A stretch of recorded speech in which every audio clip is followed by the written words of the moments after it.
नमस्कार दोस्तों, मैं मुनील एक बार फिर से आप सभी का आपके अपने YouTube चैनल मुनील सर की क्लासेज में स्वागत करता हूं।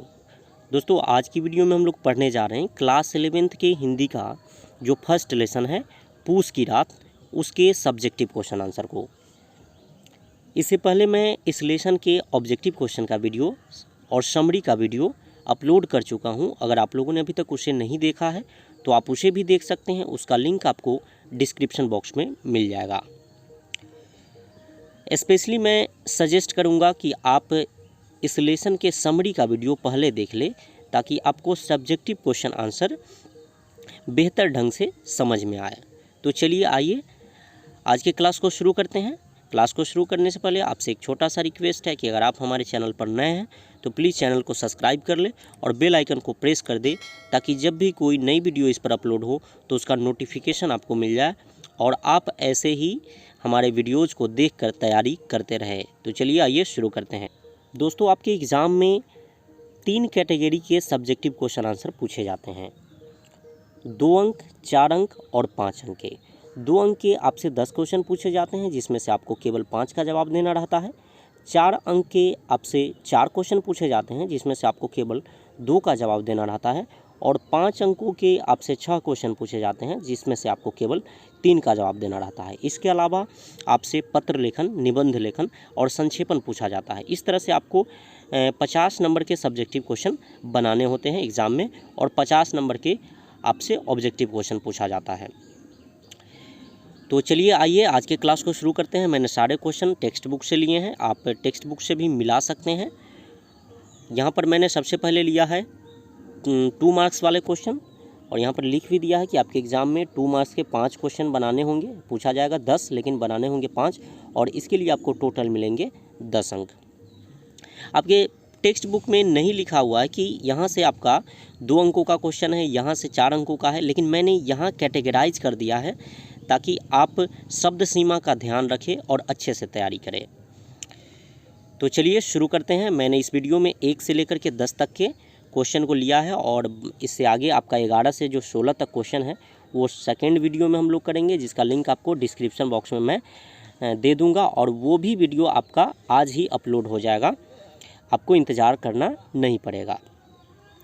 तो चलिए देखते हैं इसके पहले क्वेश्चन को। पहला क्वेश्चन है आपका, हल्कू कंबल के पैसे शहना को देने के लिए क्यों तैयार हो जाता है। तो देखिए, अगर आपने इसके समरी का वीडियो देखा होगा तो आपको पता होगा कि हल्कू कौन है, या टेक्स्ट बुक पढ़ा होगा तो आपको पता होगा कि हल्कू कौन है और ये सहना कौन है। तो हल्कू, देखिए हल्कू क्या है, एक गरीब किसान है, और सहना क्या है, महाजन है जो लोगों को कर्ज देता है। तो हल्कू कंबल के पैसे सहना को देने के लिए क्यों तैयार हो जाता है, ये आपका प्रश्न है। समझते हैं ऐसा क्यों होता है।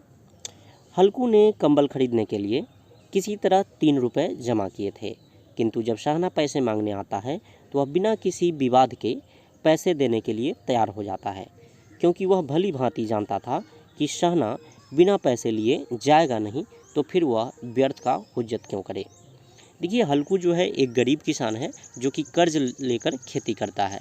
वह सहना से कर्ज लेता है, और एक दिन की बात है कि सहना अपने पैसे वापस लेने आता है।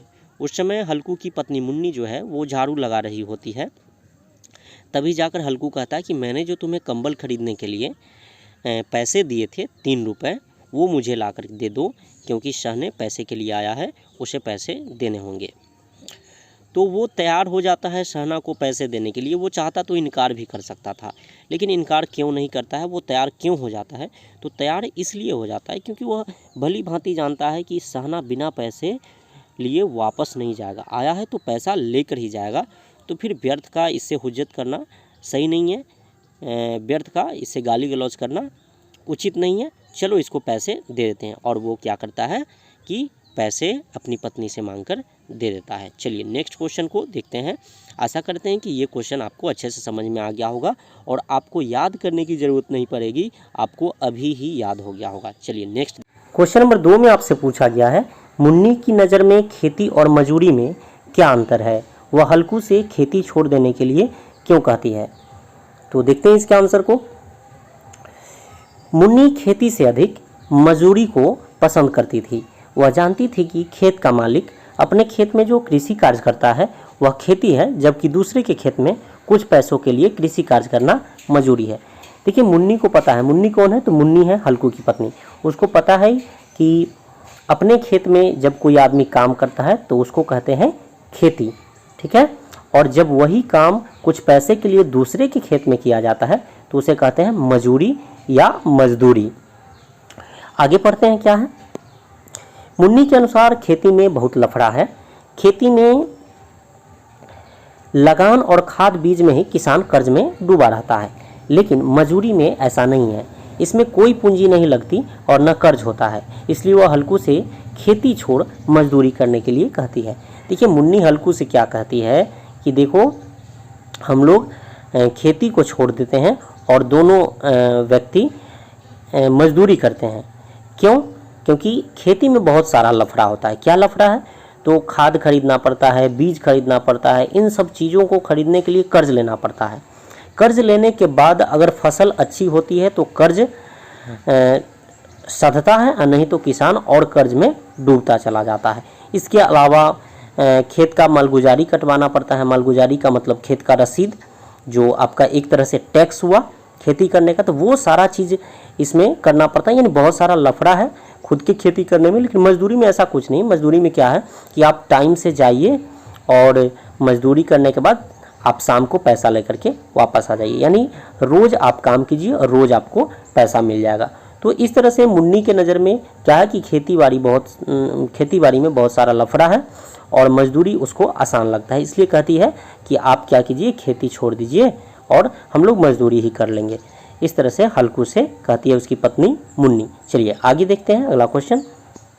क्वेश्चन नंबर 3, हल्कू खेत पर कहाँ और कैसे रात बिता रहा था। देखते हैं इसके आंसर को। पूस की रात कहानी में हल्कू अपने खेत के किनारे ईंख के पत्तों से बनी छतरी के नीचे रात बिता रहा था। वह बांस के खटोले पर था और कड़ाके की ठंड से बचने के लिए उसने अपना पुराना चादर ओढ़ रखा था। उसकी खाट के नीचे उसका कुत्ता जबरा भी सो रहा था। दोनों ठंड से थर-थर कांप रहे थे। देखिए हल्कू जो है इस कहानी में, पूस की रात कहानी में, वो अपनी खेत की रखवाली करने के लिए रात्रि में जाता है खेत में, और खेत में उसने एक मचान बना रखा था। मचान किस चीज़ का बना था? तो मचान बना था ईंख के पत्तों से, और मचान के नीचे उसने बांस का एक खटोला डाल रखा था, यानी कि खटिया, और फिर उस पर अपनी पुरानी चादर ओढ़कर सोया हुआ था। पुरानी चादर इसलिए क्योंकि कंबल तो नहीं खरीदा पाया था, क्योंकि जो भी कंबल के लिए पैसे थे 3 रुपये वो उसने शाना को दे दिया था, इसलिए कंबल तो खरीद नहीं पाया। तो पुरानी चादर ओढ़ करके क्या सोया हुआ था। ठीक उसके खटिये के नीचे उसका कुत्ता जबरा था।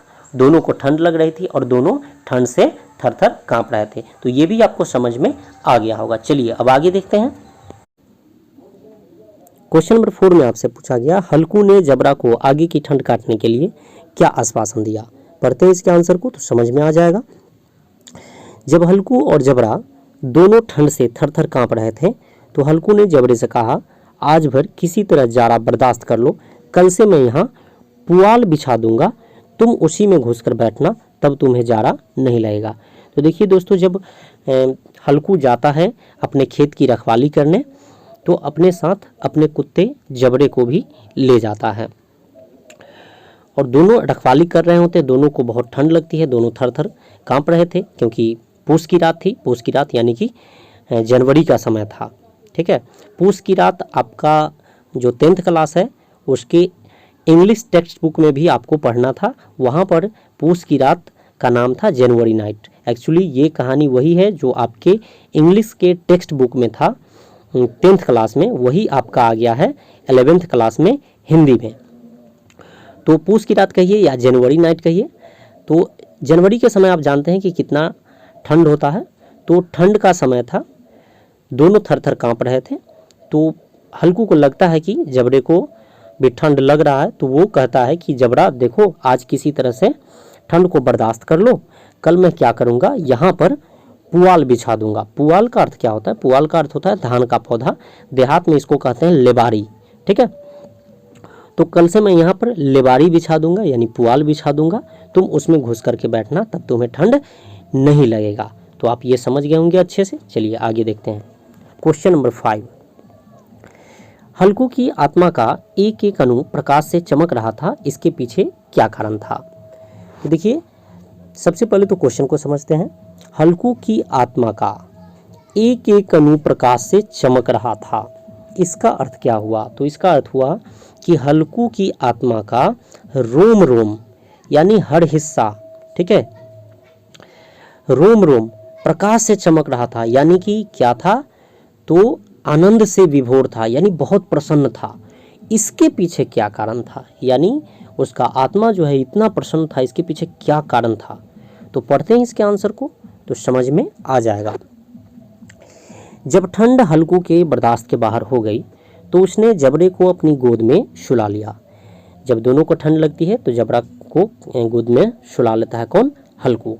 फिर आगे क्या होता है देखिए, ऐसा करने से उसे थोड़ी गर्मी का एहसास होने लगा, यह गर्मी मानो उसके लिए चरम सुख हो।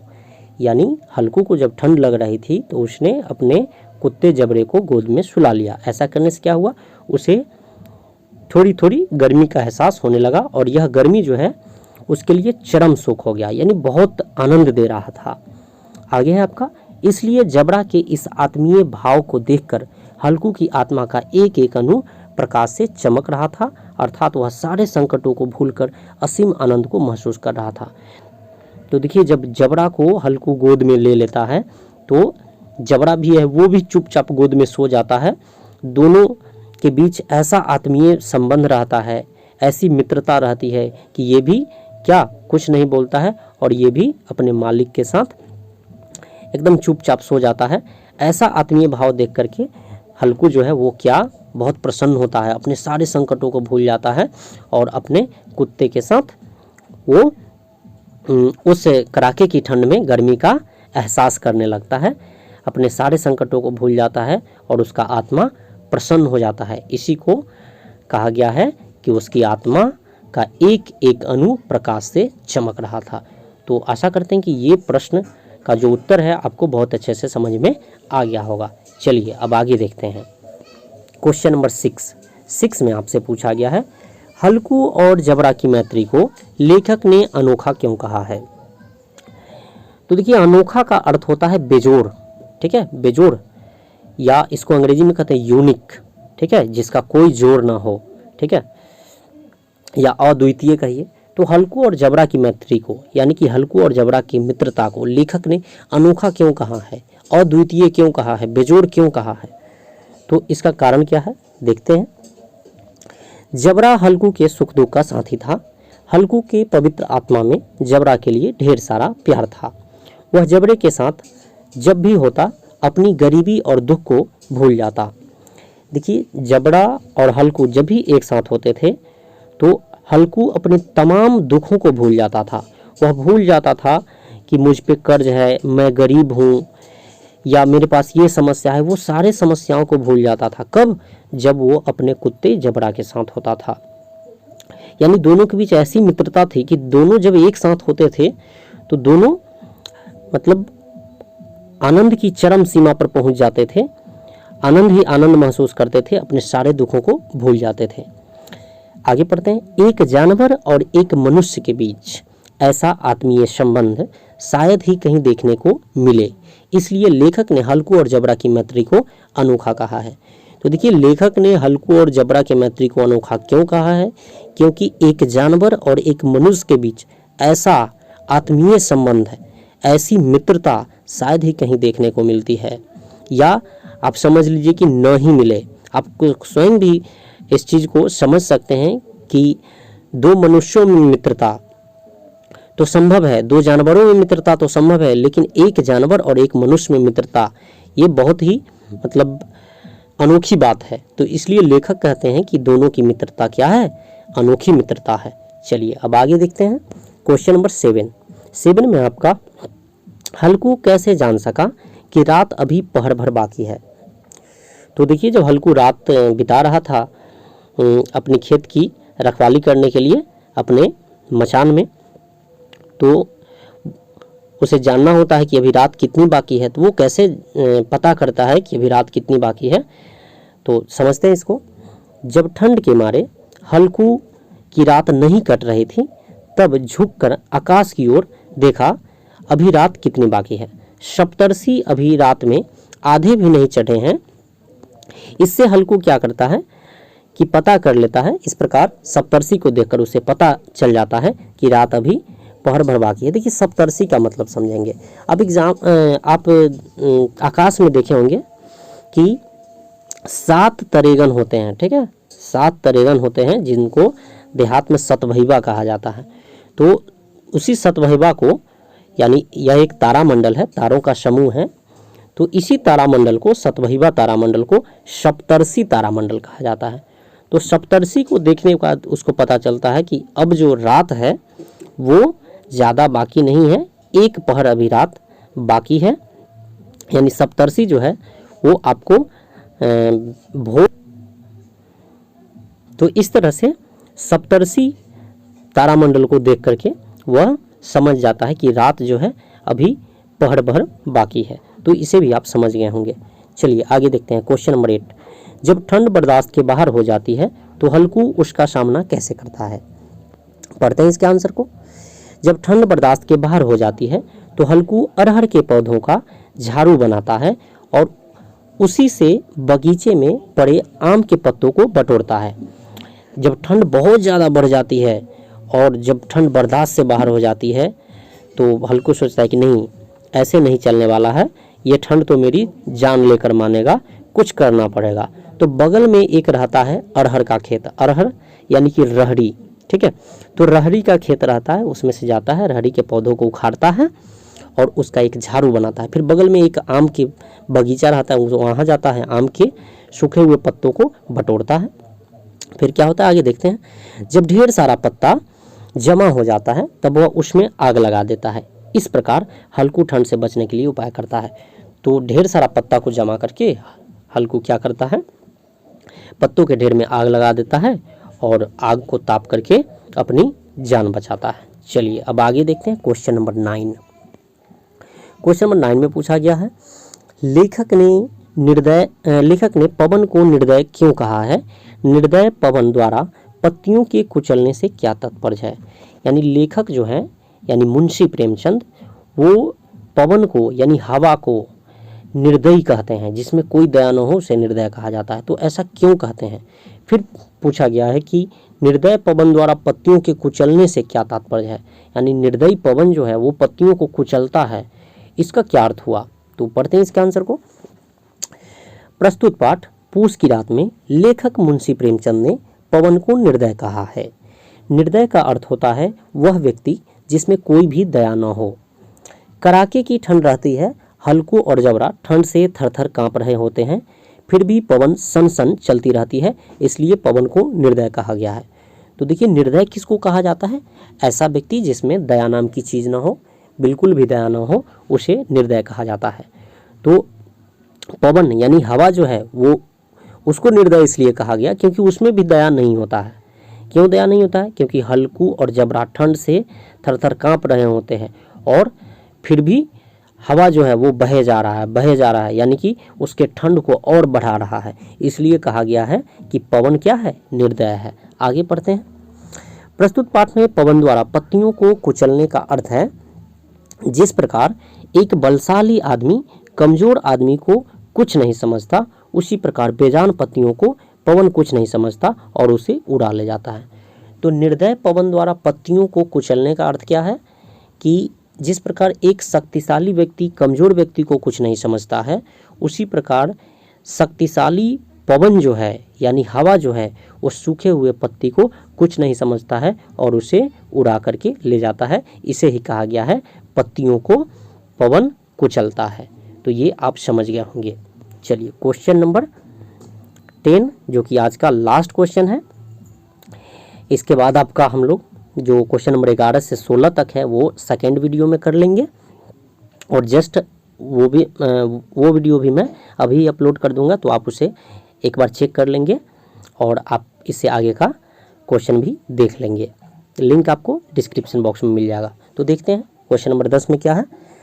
आग तापते हुए हल्कू कैसे क्रीड़ा करता है, अपने शब्दों में वर्णन करें। तो हल्कू क्या है कि सूखे हुए पत्ते को जमा करता है और आग फूंक देता है, जिसको देहात में कहते हैं घूंड़ा फूंकना। तो घोड़ा फूंकने के बाद, या उसको शुद्ध हिंदी में अलाव कहते हैं, तो अलाव जलाने के बाद क्या करता है हल्कू, पढ़ते हैं। जब अलाव की आग तापने के बाद हल्कू को ठंड से थोड़ी सी राहत मिलती है और उसके शरीर में थोड़ी सी गर्मी आती है, तब उसके मन में विनोद वृत्ति जागृत हो जाती है। तो दोस्तों होता क्या है कि वह अलाव जलाता है, यानी कि घोड़ा फूंकता है, और जब उसके शरीर में कुछ गर्मी आती है तो उसके मन में थोड़ा सा विनोद वृत्ति का मतलब हुआ मजाक, ठीक है, हंसी मजाक सूझने लगता है, थोड़ा सा अंदर नटखटपन जो है वो उत्पन्न होने लगता है। तो क्या करता है देखते हैं, वह छलांग लगाकर अलाव के इस पार से उस पार जाता है।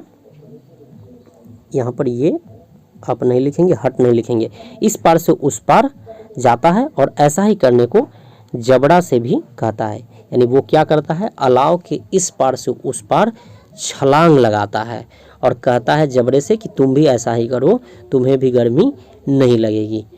तो दोस्तों इस वीडियो में बस इतना ही था। इससे आगे का क्वेश्चन हम लोग दूसरे वीडियो में करेंगे। तो आशा करते हैं कि ये वीडियो आपको पसंद आया हो, और आपसे एक रिक्वेस्ट है कि इस वीडियो को अपने दोस्तों में जितना अधिक से अधिक हो शेयर करें, क्योंकि आपका लाइक, कमेंट और शेयर ही हमारा मोटिवेशन है। आपको पढ़ाने का मैं कोई फ़ी नहीं ले रहा हूँ, कोई पैसा नहीं ले रहा हूँ, बस आपका फ़ी यही है कि आप वीडियो को लाइक करेंगे और अपने दोस्तों में इसको शेयर करेंगे। तो ठीक है, मिलते हैं अगले वीडियो में, जिसमें हम लोग करेंगे क्वेश्चन नंबर 11 से 16 तक। तब तक जय हिंद, जय भारत, जय बिहार।